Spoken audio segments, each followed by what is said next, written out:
very touchy one here. And I'm very glad that I have Mary in the house, somebody that can relate, you know. Now, real quick, a clip popped up on social media from one show. Okay. You know, they were talking about how there are cliques in Nollywood as an industry, and if you do not belong to one of those cliques, you will not move up the ladder in the industry. So I think we should just go there and take a look at the clip and then come back. There's definitely groups of people that make things happen, that you have to be affiliated with if you want to be a part of that. Now, ladies, we have seen this video, and it begs the question: is this true? Is it actually happening? And do we have anybody in the house who has experience? I know, I'm just asking. Hello, Mary. You already said Mary's here to answer that. Yes. So I want us to first of all go around and know whether sure. And I want to know if someone has a different experience or opinion about this. So Mary, go. Okay, yes, it does exist. There's the clique thing in the Nollywood industry. All right, like it takes time for any of these cliques to absorb you. It's either, I'm sorry, I have to be frank. To absorb you. Wow. Yeah. Someone who likes you, because they sleep with a lot of people and they still drive you. Like, you don't even get the role you wanted to get. Wow. You get, yes. So it's either someone slept with you and he likes you and he pushes you, or you have money. Yes, you have money. What about talent? My dear, it doesn't really play in this. What about good talent? I don't know. It's only like in few sets. Like in few sets you can have that. Okay, so have you heard about this? Do you know about it? Have you been affected in any way when it comes to Nollywood and having cliques? Well, not been affected in any way. Heard about it? No. Have I perceived that it exists? Yes. You know, when you watch movies, you most likely see, you know, it's the same sets of you know, from a particular production house, from a particular, you know, production house, basically. Yes. You most likely see the same sets of, you know, when they're doing a new movie, we see the same sets of people. Yeah. When there's another new movie, you see the same sets of people, you know, and we know this one is always, you know, with this person. Yeah, so if this is a husband, this is most likely going to be the wife. Yeah. You know, if this is the son, it's most likely going to be the mom. Yeah. Yes. Yeah, exactly. So, Have you experienced this? What's your experience with this? Personally, no, I have not.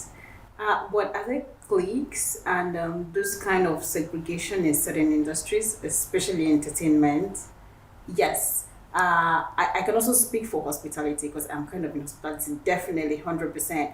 But I'm also looking at it from the angle of, as a person, before you go into certain industries or before you're trying to, you know, put yourself out there. Yeah. Have you done a self-examination to actually see if you fit into? You mentioned talent. Talent is there. But in some kind of industries, if we're being 100% honest, i.e. entertainment, hospitality, your looks and how much you have comes first. Why?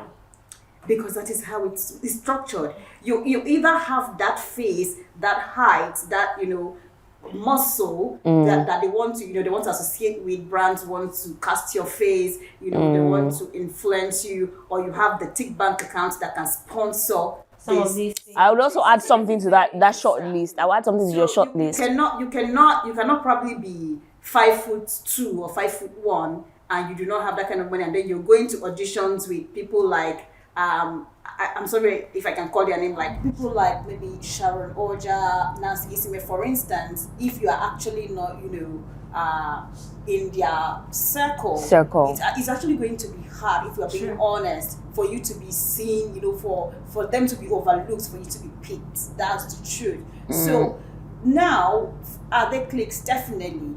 But then you have to tell yourself the truth. If you know you have some, like, you don't begin to compete physically, that is where talent will not have to play ×2, or you join the circle. Somehow you find your way, because that's where interpersonal, you know, skills come to play. you network. Basically, it's who know who that is going to put in a word for you, right? Right. At the end Yeah. of the day, they said what I said. Who know who, right? Okay, now let's take it from here. We have to admit that these people did not become who they are overnight. Definitely. I mean, the Sharon Oja and Nancy Sime you just mentioned now, they didn't always look like this. Of course. Emphasis on the look, please. Emphasis on the look. I know what you're emphasizing. You understand? Sorry, don't shout. You don't understand? shout, don't shout. Okay, so they didn't always look like this. You know, they weren't always this big. At some point, they were the ones looking for the opportunity. Definitely. So now, my question. Someone gave it to them. Yes, my question is, let's take it from the point of an audition. So why call for auditions when you already know the people you want to play, like the people you want in key roles? cast. For example, there was this online, what would I call it, a competition, a challenge that happened for a sequel that was to take place. And, you know, people came out and spent money. I know some of these people that spent money, days of learning the script and everything, and they gave stellar performances of these, of their various auditions, you understand? And then at the end, people were picked as winners. But even those people that were picked were given waka pass role, literally, in the movie. Do you understand? Yeah. So why go through all the stress in the end? So some of them say, okay, send in videos, 1 minute videos of audition, and then in the end, you don't see any new face. You're seeing the same faces on screen. So where does talent come to play, and what's the end? What's the use of trying to break into an industry that has no doors? I was going to give an experience. I'll share an experience of that I actually encountered. Yeah. So there's this big firm. They actually wanted to do an animation, and they asked for voiceover artists. I went for it, and we were like 5 of us reached final, right? So after that, we had to do another one, and then they said we're going to reach out to you. Now before we left the building, I saw someone I knew there, and the person just came and said, "My dear, don't bother. This role we're going to be giving to," she mentioned one celebrity, Seth, that will take that role. And I'm wondering, why did you do all this? And she said, it's just part of the process. They have to do it that so it should not be obvious that, okay, this is it, or so that there won't be questions. It's obvious then. Questions from from with.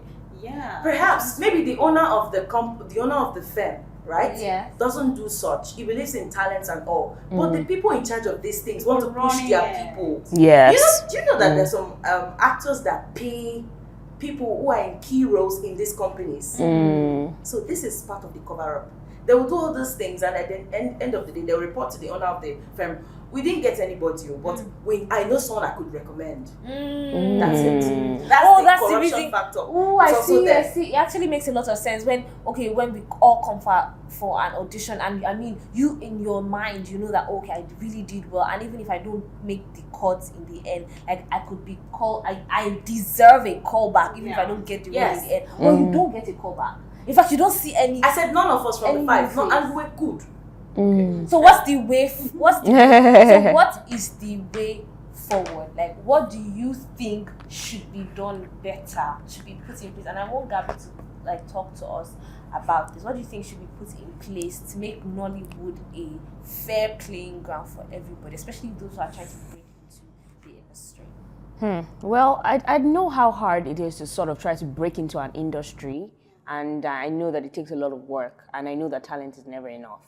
So I'd say that what can be done to give more opportunities to people is, for more people who want to create more opportunities, to like open-minded people who want to create opportunities, want to see new faces on screen. Like sometimes, even if these bigger, production houses are not willing to take on new people, I'm telling you that this is because of the age that we're in, we still have people doing short films. True. They just get some funding, they're pushing their short movies. There are people from some countries in Africa, that you not even heard about. You know how we hear about Nollywood in Africa, you probably not heard about their own movie industry as much, but then you see this really nice, short films, a bunch of, creatives came together and put together, and sometimes the cast is just probably 4 people, 5 people. Sometimes the budget doesn't have to be so high. I'm just saying that we need more of those people who are open-minded, who are trying to break through and also creating opportunities for other people as well. So they're not saying, oh, before you can be on my movie, I have to have sex with you, you have to do this, you have to do that. They know that in as much as it's hard for them to break through, but they're breaking through knowing that there are other people like them who also need an opportunity to shine, and they're creating it. Is saying, right? She is very, very correct. Now, I know I said there's the bad side of Nollywood, yes, but there are a few people, a few directors, people that own these media firms that actually believe in talent. True. I can actually call a name, Kunle Afolayan. Wow. Kunle is an amazing He believes in talent. That's why you see, he doesn't rush to produce his movies. He's not always out there like baba. But when he releases anyone, you get to see new faces. Trust me, look out for him. Wow. There are still good people. Okay. I think the people like the actors that are already grounded in this industry also have a major role to play. This is because if the ones before them did not move for them to come up, they wouldn't be where they are. Like I remember growing up watching them, Genevieve and Omotola. It got to a point where personally I was aware that Genevieve had to stop accepting some roles, not out of pride. Not out of pride, well, not because I've gotten too big for this. No, in fact, there was a role she was given, and the money was, she was like, no, cast that to Iniedo. Like this was something I experienced firsthand. She had to like move away for some other people to step in. Now I think these people that are in the limelight right now, I think it's also up to them to decide that okay, I can do this. If I am doing like, let's say this month I have like 4 to 5 movies to shoot, it will not take anything from me if I just leave the other 2 or 3 that are waiting in line. If I share the spotlight. I know somebody right now that she's like moving from, I mean, I am all rooting for her, I am her person, but it's like every week she's on a movie set, and I feel when somebody is like that, they exact themselves. Yes. They don't actually now give their best. Very best. They don't. Okay, because man. they're trying to move from here to here to I'm going to give a final angle to this. Now, why does it seem like there are criterias that make you stand out in the entertainment industry here in Nigeria? Now, I'm going to give an example. For TV and on-air personalities, I've noticed that the BBL pandemic is everywhere. I didn't want to talk about this. I honestly didn't understand. But when the people that you want to be like, it's not like, okay, their personality and anything. I'm saying that spot they are at is what you are envisioning, is what you are eyeing, is what you have to try. Do you understand? You want to be booked, you want to be paid, you want to be recognized and busy. You understand? And then you see that okay, this one has gone to go and do, and wow, upgraded people are people are going to have more sought after. Exactly. And then this another one has gone to do, and then it seems like all the people that are out there, I don't know if I should mention names. Do you guys think it's don't mention but let's not mention names. Yes.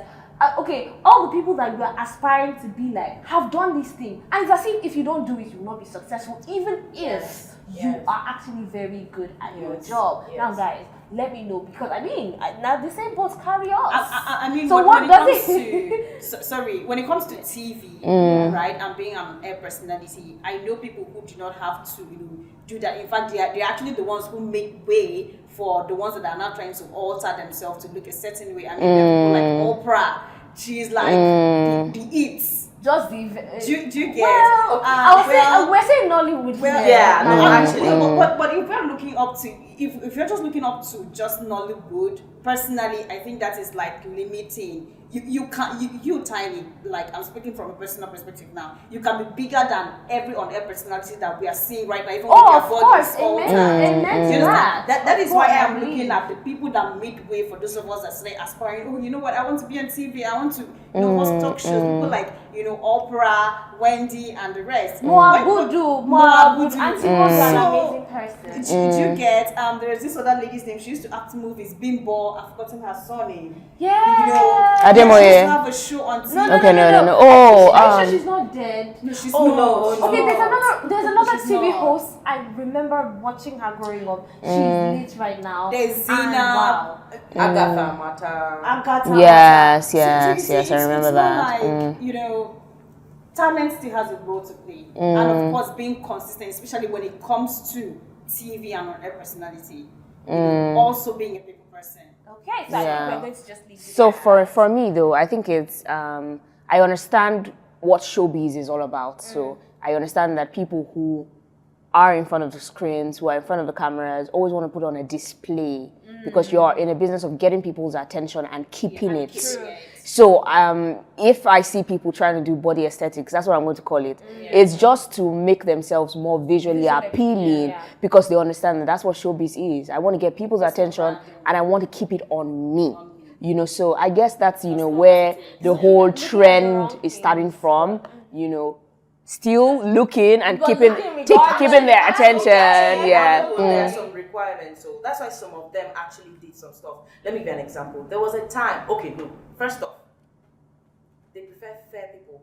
Like skin. Well, So, Depending on the role. no, Depending I'm on serious. what. Generally. Yes, look, anytime, then when I go for the auditions, they first of all pick the fair ladies. That's the truth. Now, this thing I've actually made some actresses alter their skin color. Like, for example, there was a time that this very dark actress wanted to join the clique, but it didn't work out fine. So she had to come back and even tell us that, oh, it doesn't work. I mean, you shouldn't change your skin color because you want to get. I'm going to go a little bit. I'm going to go a little bit away. I'm so sorry, but I'm going to go a little bit away from Nigeria. Let's talk about, you know, people like Lupita Nyong'o, for example.